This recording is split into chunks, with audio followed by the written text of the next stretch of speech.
So this is Splatoon 3 special weapon tier list. I'll leave a link in the description for this. We're also recording this, by the way, it's link in the chat now. Because if you guys don't know, we're recording this actually live and on YouTube here on the channel.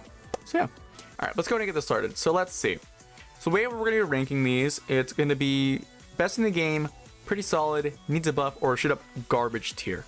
I'm just going to go ahead and go down the list. Big Bubble, it's solid. It's situational. It is highly situational. And it does not work for modes like Clan Blitz, and personally I would say Rainmaker. It doesn't work for those modes all that well, but like it's pretty solid, you know. It has a place in the game. It has a place. Booyah Bomb, it's solid for what. Okay, compared to Splatoon 2, this special, it's not as good, but I think it is better off now, because not only can the person using the Booyah Bomb be splatted more easily now, I think it has a longer deployment time, I'm not sure on that. It can still be used to lock down an objective. It can still be used to lock down an objective in Clan Blitz, Rainmaker, Splat Zones, Tower Control. So it's still as strong in the previous game, except now it doesn't really do as much ink coverage. And I think target time is slower as well. There's a few nerfs they made to it, but which I'm not aware of, but I don't know. I mean, Booyah Bomb, I would still say is a pretty solid special. Crab, I would say is probably, it's solid. I don't think it needs a buff, nor is it one of the best ones in the game. Main reason being is because it is so easy for someone to run up to the crab and just kind of gun them down. If, of course, given the person using crab doesn't go into a little ball form and run away a little bit and like reposition. Given if they don't do that, then, you know, like either way, the special itself, the fact that it has 2 firing modes, can do an insane amount of damage in such a short amount of time, can pretty much dislocate teams depending on if they're grouped up or not. It's really solid. It is still pretty good. Inkjet, I would say it needs a buff. It needs a buff. I don't think there was much of a change when converting it from Splatoon 2 to 3. But given the game's current landscape, it needs some form of change.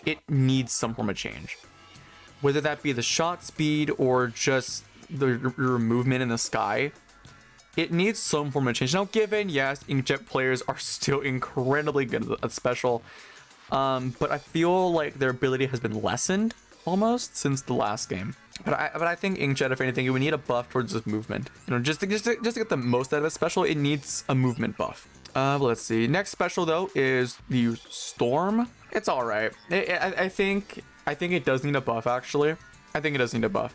I think it needs a buff in terms of ink coverage, like not by it much, but I think it does need a buff in terms of the radius of the storm and just the amount of ink coverage it allows. Because right now it can be used to you know, dislocate teams for Rainmaker, zones, tower control, Clan Blitz sort of. But the fact that you can push through storm more easily in this game than in the last game because of how the maps are designed, it needs a buff. It needs a buff in some form. The next special though on our list is the Ink Vac. Just gonna say it needs a buff. Then again, I don't know. It's an oddball weapon to me. Ink Vac itself is kind of weird. I think in terms of a buff, I think the buff it needs is a wider range for the vacuum itself. Really, like the other things that it does, you know, it does good. You know, deleting enemies shots and like aiming projectiles. That's pretty good. The whole, you know, slowing down enemies is, I feel like it, you know, it doesn't need a buff on that aspect. But just the radius really and the turning speed could use a buff in some way.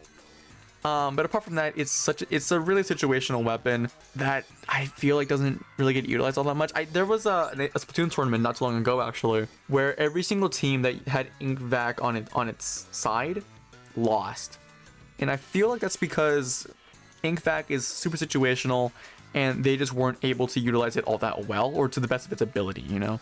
Let's see, Killer Whale 5.1. It's, you know what?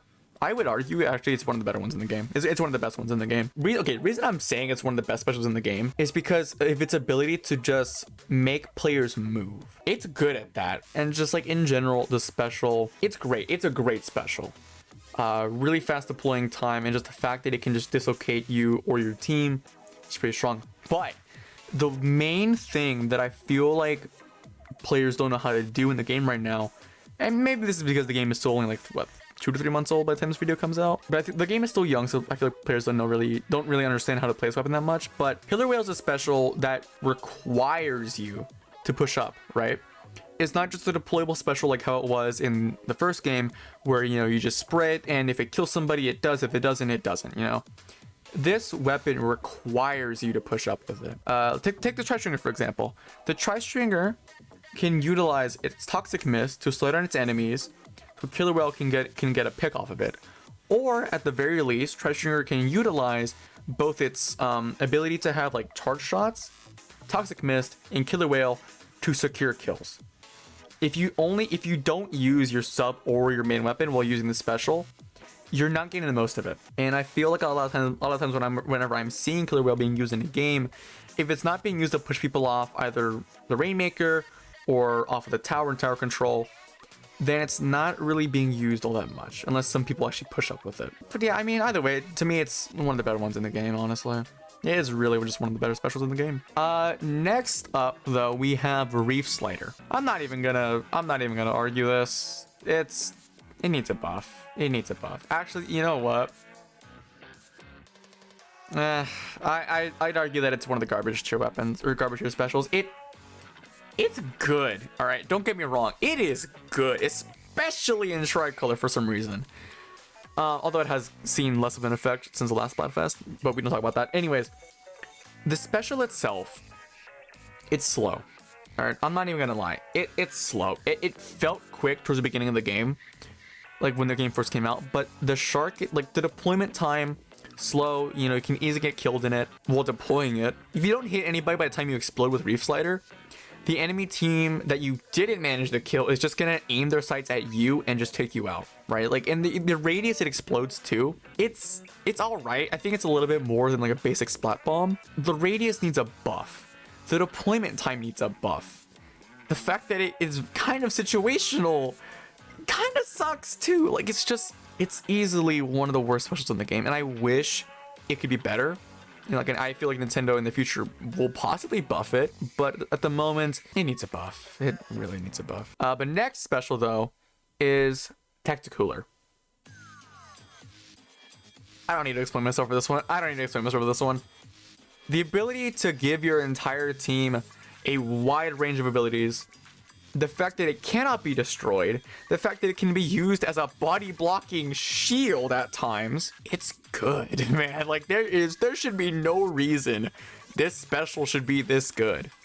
Like, I feel like Nintendo needs to nerf this thing. Either rework the special to where enemies can take the juice from you, but experience half of its effects, or just give it the ability to be destroyed. Give it one of those two, and I feel like the special will be more balanced. But as of right now, man, Tacticooler is broken. It is broken right now. Next special, though, we have is Tenna Missiles. It's solid. It's good where it is. Actually, would it be the best in the game, though? I would say no. I would personally argue that while Tenna Missiles is amazing, it's not one of the best ones in the game. It's really not.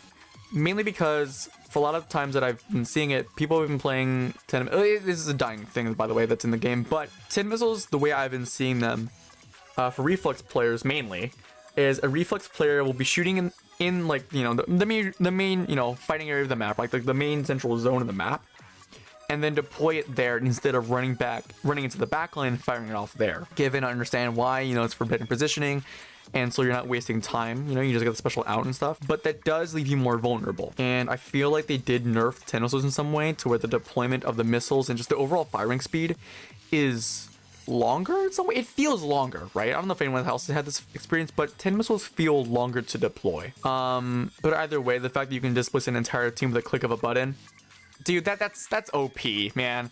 But the fact that you can still be killed by it, and the fact that you are still pretty vulnerable because of it, makes it pretty solid. You know, I'm not gonna argue the fact that it's, you know, it doesn't need a buff, and it's not garbage. It's just a solid weapon overall. Next up, though, we have Triple Ink Strike. I'm gonna... okay, wait, hang on. Oof. Okay, because here's the thing. Triple Ink Strike... Ink Strike in general needs a buff. It needs a buff. It needs a buff for ink coverage, faster deployment time, and just like maybe more damage, maybe, because I'm not sure how much damage does it in a single shot, but I feel like it needs a lot of buffs. But and I think, you know, I think lowering it to garbage might actually be a better pick, because while yes, it has its usage, I don't really see it ever being used to displace that much. Because like obviously it can be used to displace teams for tower control, block off entryways for Rainmaker, and, you know, block off ways for zones and, you know, what's it, clan blitz. But at the same time, it's very small window. It's not like in the first game where Ink Strike felt like it lasted longer. It's very quick. I don't know, because like I feel like it belongs in garbage tier simply because it needs the same amount of buffs, or more actually, than a Reef Slider, but it still has its use. Okay, you know what? Fine, we'll bump it up to needs a buff, because the weapon, unlike Reef Slider, can be used from a distance and doesn't leave you vulnerable for the entirety of it, right? But it just needs a lot of buffs. It needs a lot of buffs. For our next special though, we have Trizuka. Yeah, Trizuka. It's solid. You know what? It's solid. The fact that if one of the shots gets blocked by like a building or some splash wall, the other shots will still deploy and continue going on, I think is pretty good. I don't know if many people know that, but yeah, if one bullet gets blocked by Trizuka, the other two will just keep going in their designated direction, given that they don't get blocked. The special itself, amazing amount of damage, really quick. Mobility wise, it could be better, but that just means you're more vulnerable, I would say, which is a balance, I would say. And the fact that it can just push off an entire team off like a tower, the objective in slot zones, off the Rainmaker actually, because the way you can lob it over the Rainmaker shield makes it really fucking good. It is such a good special. I love using it. I love using it especially in Turf War, or not Turf War. I love using it in Splatfest actually, because it is a really fun special to use. For the next special though, we have Ultra Stamp. Garbage. I'm not even gonna argue this one. It's not as good. All right, the stamp compared to Splatoon 2 isn't as good as it once was. The fact that I feel like it's slower, you're more vulnerable. The fact that like its only real usage is to just throw the damn thing. I feel like it needs a lot of buffs and a lot of changes. The same amount of changes you would need for Reef Slider, right? But either way, I'd put this in garbage tier, honestly. Next up though, we have Wave Breaker, which I'd say is pretty solid. The fact that you can deploy it behind a wall and maybe trick enemies into you know, running into it or forcing them to play into the waves itself is pretty good. And the fact that each wave does like what, 40, 30, 33 damage is also really good. Like if this special had only just given you the location, like an echolocator, it would have been in garbage tier easily. It would have been in garbage tier. But the fact that it actually does some level of damage is actually pretty good. And the fact that it does a coverage in such a wide range is also really good. Like, yeah, given if you get to a high enough elevation, you can counter it, or just simply jump, you know, you can counter it. For a lot of maps in the game, it is so fucking good. It is so good. Literally, if you deploy this thing on the bridge in Mincemeat Metalworks, it covers a good majority of the middle area. Like, it is surprising the amount of area it covers in Mincemeat. For our final special, though, we have Zipcaster, which I'm gonna say this real quick. It's solid. It's solid. Ha! Psyched you. I psyched you out, huh? You thought I was gonna put this in needs a buff. No, it doesn't need a buff. It's a solid weapon. The weapons that it's on right now itself are pretty good, honestly. Like, the weapons that it's on right now are currently Luna Blaster, Carbon Roller, Octobrush, and Stamper, which are all like kind of like close range weapons, yeah. Which I'm glad that's the case, because oh my god, if this thing was on anything like the Splatter Shot, it would be insane. This special, for the fact that it can just flank in your entire team, right? If you're not looking, of course, if you're not giving that, you know, shooting at them, it's pretty good. And the fact that the weapons that it comes with, you know, that can just either one-shot you or do some level of damage to you is also pretty good, you know. But I feel like Zipcaster in itself is just a pretty solid special. It could use a buff in terms of how fast it can zip from place to place, but the fact that you're vulnerable through the entirety of it, and the fact that it's actually pretty loud too. Like, if you've ever played the game with a high enough audio, it's fucking loud, man. That thing is loud. You can hear that thing coming a mile away. But like Zipcaster, I would say it's solid. It's solid. Not too bad to the point where it needs a buff, but not too good to the point where it's the best in the game. But yeah, there it is. There's my special tier list. Let me know what you guys think about that in the comment section below. If there's any other tier lists you guys want me to check out, do let me know as well in the comments. But I hope you guys did enjoy, and I'll see you guys later.